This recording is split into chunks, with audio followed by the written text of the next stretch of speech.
Okay, we are going to start off. Let's see where we're going to start off. Genesis 24. Genesis chapter 24. And we have one more lesson in Genesis. That'll be next week. And then we're moving to the Exodus era. So we have one more patriarch next week. That'll be Jacob. So I'm going to read from Genesis 25, but you don't have to go there. I'm just going to read it. Abraham lived 175 years. Then Abraham breathed his last and died a good old age, an old man and full of years. And I love this phrase, and he was gathered to his people. We all want to be gathered to our people, depending on where our people are. I know where some of them are, but I'm not sure about some of them. The Browns were a very, very faithful family. But my other side of my family, you know, they're kind of suspect. They lived a little rougher life.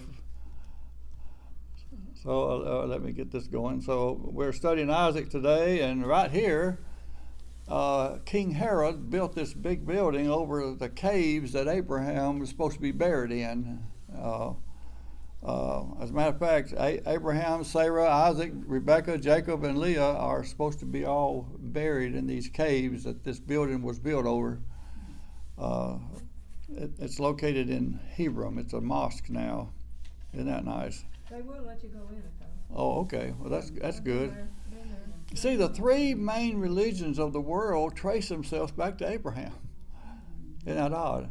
Except the Muslims trace themselves through Isaac. Through Ishmael to Abraham, whereas the Jews and the Christians trace back through Isaac, who we will be studying today. So, Genesis chapter 24, verse 1. Abraham was now very old, and the Lord had blessed him in every way. He said to the senior servant in his household, and I don't know if this is the one he named back in a few chapters earlier. Eliezer was the one who was going to inherit if he didn't have a son. So his senior servant in his household, the one in charge of all that he had, and here's a strange phrase, put your hand under my thigh. So I guess that's kind of like a pinky swear, only stronger. Okay. Promise, cross your heart, hope to die, or something. And but that's not the last time we see this phrase. In Genesis 47, we won't get there in the study, but Israel was about to die. Now, do you remember Jacob? His name was changed to Israel. He called his son Joseph and said to him, "If you have found favor in your eyes, put your hand under my thigh." It's on the screen up here. "And promise that you will show me kindness and faithfulness. Do not bury me in Egypt." So that must be a pretty strong way of getting a promise out of somebody. All right, on to verse 3 of chapter 24. He said, "I want you to swear by the Lord, the God of heaven and the God of earth, that you will not get a wife for my son from the daughters of the Canaanites, among whom I am living." So they don't want one of those Canaanite women in their household. He said, "But go to my country and my own relatives and get a wife for my son Isaac." The servant asked him, "What if the woman is unwilling to come back with me to this land? Shall I then take your son back to the country where you came from?" "Make sure you do not take my son back there," Abraham said. "The Lord, the God of heaven, who brought me out of my father's household and my native land, and who spoke to me and promised me on earth, saying, 'To your offspring I will give this land,' he will send his angel before you so that you can get a wife for my son there." See, another thing is that the women back there were good-looking women. That's what we found out. As a matter of fact, Abraham's wife Sarah came from there, Sarah, and I told y'all earlier, Chuck Mishler said that she was a foxy lady. Is the way he described her. I thought that was interesting. Verse 10. Then the servant left, taking with him 10 of his master's camels, loaded with all the kinds of good things from his master. He set out for Aram Naharaim and made his way to the town of Nahor. He had the camels kneel down near the well outside the town. It was toward evening, the time women go to draw water. So that's where you meet women, at the well, I guess. Then he prayed, Lord, God of my master Abraham, make me successful today and show kindness to my master Abraham. See, I am standing beside the spring, and the daughters of the townspeople are coming out to draw water. May it be that when I say to a young woman, please let down your jar that I may have a drink, and she says, drink, and I'll water your camels too, let her be the one you have chosen for your master Isaac. By this I will know that you have shown kindness to my master. So basically, he's putting out what some people call a fleece. Verse 15. Before he had finished praying, Rebekah came out with her jar on her shoulder. She was the daughter of Bethuel, son of Milcah, who was the wife of Abraham's brother Nahor. So remember, this is a cousin. Oh, the woman was very beautiful. Imagine that. A virgin. No man had ever slept with her. She went down to the spring, filled her jar, and came up again. The servant heard to meet her and said, please give me a little water from your jar. Drink, my lord, she said. And I'll save a little time. She watered the camels too, okay? Exactly what the guy wanted. And when you get on down to verse, 22, when the camels had finished drinking, the man took out a gold nose ring weighing a beka and 2 gold bracelets weighing 10 shekels. So he's going to dazzle her with jewelry, which works, I guess, especially in those days. So the servant, this was Rebekah, the servant stayed with her family, told her brother. Now her brother Laban, who we'll see, he has some dealings with Jacob in the next patriarch. He's a pretty slick dude the way he operates. And we're going to find out that Rebekah's pretty slick too. So it runs in that family. Not only are they good looking, but they're pretty sly folks also. And so Laban saw all these gifts that the servant was breaking out. So he said, yeah, she wants to go. She says, okay, I'll go. So she does. And jump down to verse 62. Oh, by the way, here's an actual photograph of the events going on there. Amazing that they had cameras on their phones back then, I guess. Okay, verse 62. Now Isaac had come to, it translates well of vision, okay, the name of this place.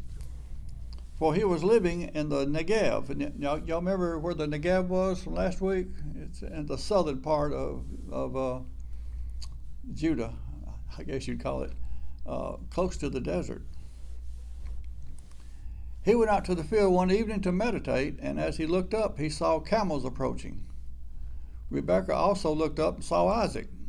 She got down from her camel and asked the servant, who is that man in the field coming to meet us? He is my master, the servant answered, and she took her veil and covered herself. Then the servant told Isaac all that he had done. Isaac brought her to the tent of his mother Sarah, and he married Rebekah, so she became his wife. Look at this. And he loved her. And Isaac was comforted after his mother's death. When you see movies about these days, everybody walks around looking so solemn all the time, don't they? And you kind of think of the women as being breeding stock mostly. And but here we have actual love. And so husbands and wives could love each other back in it's probably around 1800 BC. That's about the timeline. I need to put up a timeline next week and show you what's going on. Some places up toward 2000 BC, but most say around 1800. And so he finds himself a wife. Well, look what happens. Flip over to verse 20, chapter 26.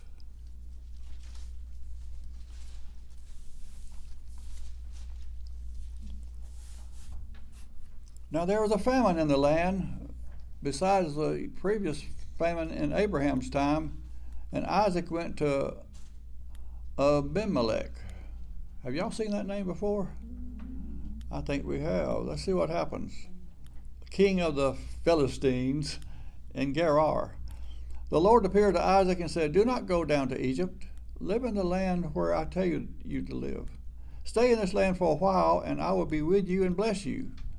For to you and your descendants I will give these lands, and will confirm the oath I swore to your father Abraham.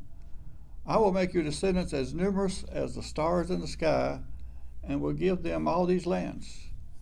And through your offspring all nations on earth will be blessed. Because Abraham obeyed me and did everything I required of him, keeping my commands, my decrees, and my instructions." Because Abraham did that, okay. Verse 6, so Isaac stayed in Gerar. When the men of that place asked him about his wife, he said, what did he say? "She's my sister." Wait a minute. Is this a pattern? Abraham did it twice. But I really think that in this culture, that was the only way for a man to not be killed. If somebody liked the looks of your wife, they might just kill you. But if you're a brother, they kind of bless you and heap gifts on you. So Isaac's going to do the same thing. Abraham got very rich when he did this last time. I think Isaac will too. You know, the herds start to grow and gifts start coming. She is my sister, because he was afraid to say she is my wife. He thought the men of this place might kill me on account of Rebekah, because she is beautiful. When Isaac had been there a long time, Abimelech, king of the Philistines, looked down from a window and saw Isaac caressing his wife Rebekah. Wait a minute, that's not a brother and sister. So Abimelech summoned Isaac and said, "She is really your wife. Why did you say she is my sister?" Isaac answered him, "Because I thought I might lose my life on account of her." Then Abimelech, let me say this. Now, this sounds like the same guy, but some speculate that this may be a title. So it might not be the same person that Abraham dealt with. Could be. Maybe he's just old here. So Abimelech gave orders to all the people, "Anyone who harms this man or his wife shall surely be put to death." Isaac planted crops in that land. The same year reaped 100-fold, because the Lord blessed him. So he was pretty good at growing vegetables too, or crops. The man became rich, and his wealth continued to grow until he became very wealthy. So Abraham did the same thing when he was in that area. He got pretty rich too. That must be a pretty good place to live, as long as you don't have a pretty wife. That reminds me, back when I was a teenager, there was a song on the radio. Jim knows it, don't you know? Jim knows the song. You want to quote it, Jim? If you want to be happy for the rest of your life, if you want to be happy for the rest of your life, make an ugly woman your wife. That was the name of the song. So I guess that was a good topic for those days too. So Rebekah now got pregnant and noticed that the twins were jostling around inside of her. And when they were born, the first one out was Esau, which means kind of reddish or hairy. I guess she could have named him Harry. Hey, Harry. He was born first, and grabbing hold of his heel coming out was Jacob.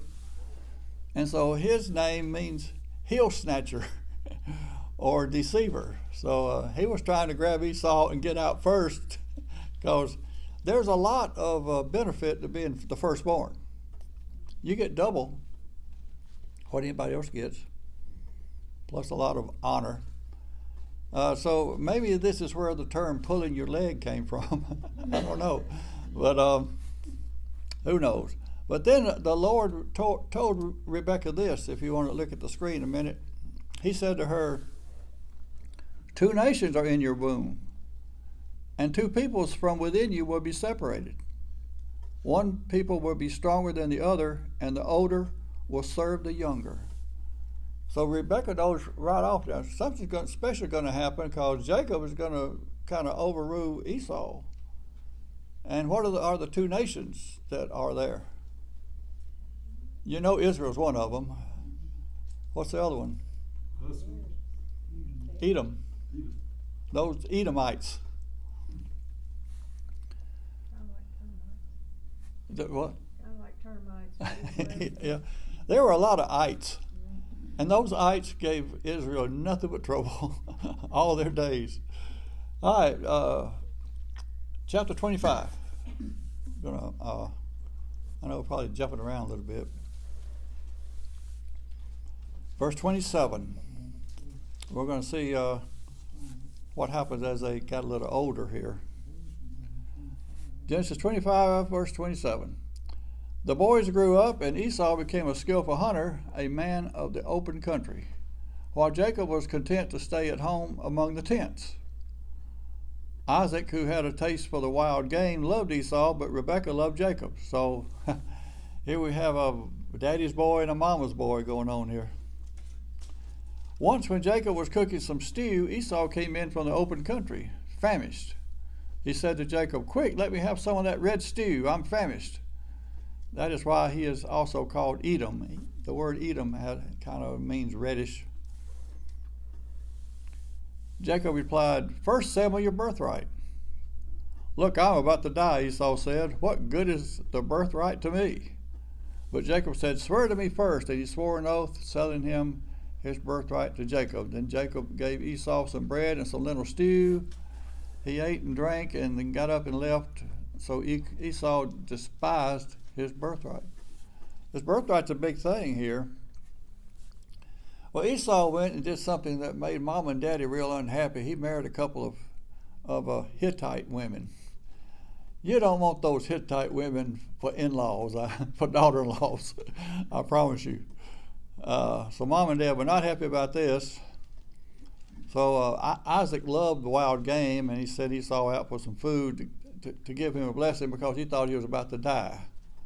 He was also almost blind. I figure he probably had cataracts or something going on here.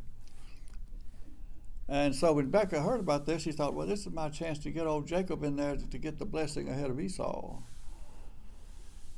So she got Jacob to get a couple of young goats, and she cooked them up for a tasty meal. And Jacob said, "Mom, you know, Esau is kind of hairy and I'm kind of smooth." So she went and got some goat skins and covered his hands and stuff up where he would feel hairy to Isaac, who can't see him all that well. And so we picked that up at chapter 27.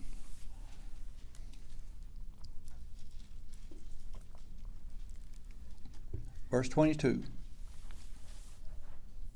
Oh, by the way, there's Esau and about to eat his stew. Genesis 27, verse 22. See how slick Rebekah was, though? She worked all this out, just like her brother Laban. Jacob went close to his father Isaac, who touched him and said, "The voice is the voice of Jacob, but the hands are the hands of Esau." I don't know if he says, "Well, I got a bad cold, Dad." I don't know how he got around that one. He did not recognize him, for his hands were hairy like those of his brother Esau, so he proceeded to bless him. "Are you really my son Esau?" he asked. "I am," he replied. Then he said, "My son, bring me some of your game to eat so I may give you my blessing." So Jacob brought it to him. He ate, and he brought some wine, and he drank. Then his father Isaac said to him, "Come here, my son, and kiss me." So he went to him and kissed him. When Isaac caught the smell of his clothes, see, he was wearing Esau's clothes, he blessed him and said, "Ah, the smell of my son is like the smell of the field that the Lord had blessed." I guess Esau had a smell of his own. May God give you heaven's dew and earth's richness, and abundance of grain and new wine. May nations serve you and people bow down to you. Be Lord over your brothers, and may the sons of your mother bow down to you. May those who curse you be cursed, and those who bless you be blessed. So Esau was coming back from his hunt. Jacob got out of there just in the nick of time. Esau brought the wild game in there, waiting on his blessings, and Isaac said, wait a minute, I've already done it. And you missed it. There's only one. I could only give one blessing. And Esau was ticked off, said he was going to kill his brother Jacob. And Rebekah said, you know, you might want to get out of town. And jump down to verse 41. Esau held a grudge against Jacob because of the blessing his father had given him. He said to himself, the days of mourning for my father are near, then I will kill my brother Jacob. When Rebekah heard what her older son Esau said, she sent for her younger brother Jacob and said, your brother Esau is planning to avenge himself by killing you. Now then, my son, do what I say. Flee at once to my brother Laban down in Haran. Stay with him for a while until your brother's fury subsides. When your brother is no longer angry with you and forgets what you did to him, I'll send word for you to come back from there. Why should I lose both of you in one day? Then Rebekah said to Isaac, I'm disgusted with... Oh, listen to this. Then Rebekah said to Isaac, I'm disgusted with living because of these Hittite women. That's Esau's wives.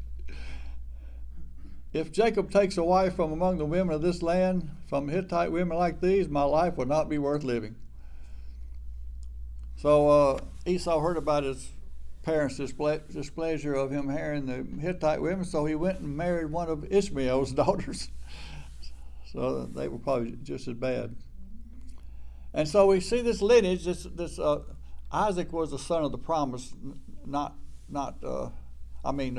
Jacob is a son of the promise, and Isaac is too. So we're coming from Abraham, Isaac, and Jacob. As a matter of fact, God will describe himself in a place later on. I am the God of Abraham, Isaac, and Jacob. So, by the way, there's him with his hairy goat skins on. Here's a map. Green shows Isaac's travels. He never left the Holy Land. He never left the Holy Land. He stayed in the area of Canaan the whole time. In red, you can see kind of Abraham's travels. And so here are some things about Haran's up in the north. I don't know if you can see it. I don't know if you can see it on that map or not. But if you follow the red line up there, it leads up to Haran in the northernmost part there. Okay, now here's some things about Isaac that we do not find with the other patriarchs. First of all, he lived his entire life in Canaan, and his name was not changed. See, everybody else's name got changed, but not Isaac. You remember what his name meant? Laughter. Yeah. People laughed back then too. I mean, when you see these old movies of people, I'm sure that somebody would tell a joke every once in a while. And he was the first in Scripture to be circumcised 8 days after the birth of, as God instructed Abraham. He was the only patriarch who did not pick his own wife. He is also the only patriarch to have just one wife. He did not have a concubine, as far as I know. He was the only patriarch to excel at agriculture, not just simply herding sheep. And I kind of added this one. Isaac only claimed his wife as his sister once. Abraham did it twice, and Jacob never did have to do it. But there's also some parallels of Isaac with Abraham. First of all, there was a famine. just like Abraham had, and he planned to go to Egypt. That must be where the action is. If you have a famine, go to Egypt. They got that nice river down there called the Nile, and stuff kind of grows around that thing. So he stayed in Gerar like Abraham did, called his wife his sister. His wife was beautiful. Abimelech had a concern about adultery. See, there were rules back then too. As a matter of fact, a lot of the Mosaic laws follow some of the rules. Have you ever heard of the Code of Hammurabi? You need to look that up sometime. It's interesting. It's a big, huge stone thing, and it had writings on it, and it dates back to the late 1700s. And so, yes, they wrote back then. They had laws. Some of these laws were pretty good laws. So there were rules and regulations. People knew what was right. See, that's instilled in us in what you call general revelation. God instills people. Why is it against the law everywhere to steal or to kill? It's instilled in us, and of course some people stray away from it, but God has put his laws inside of us. We have this thing called the conscience too, that lets us know when we don't do right. Of course, that could be seared for a while. And both got wealthy during this time that they were in Gerar. And I gave you a little side note. Back in the 1930s, this guy named Herbert Armstrong. You ever heard of Armstrong? The Worldwide Church of God, it was called. He had a son. I remember my mother talking about him, but never in a complimentary way. Gardner Ted Armstrong. Remember him? He was big on the radio back in the old days. And Herbert Armstrong had some weird stuff. Now, since then, that church has straightened up some.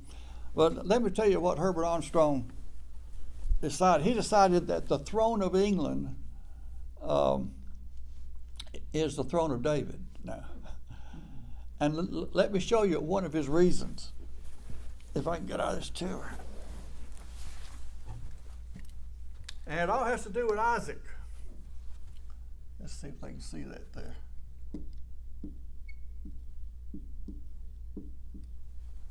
So what Herbert Armstrong did was he dropped the I off of Isaac and put sons behind it, and what do you get? Saxons. That's the English. That makes sense, doesn't it? And see, that is how cults are formed, right there. Things like that. Saxons. That makes sense to me. Now let's look at our little diagram here. We're following this golden thread. We started with Seth, and it worked its way through Noah, Shem, Abraham, Isaac, and next week we go to Jacob. And then after that, we'll move into the Exodus era. And we'll sing our little song again then. And so, with that, with fear and trepidation, I entertain any questions or comments.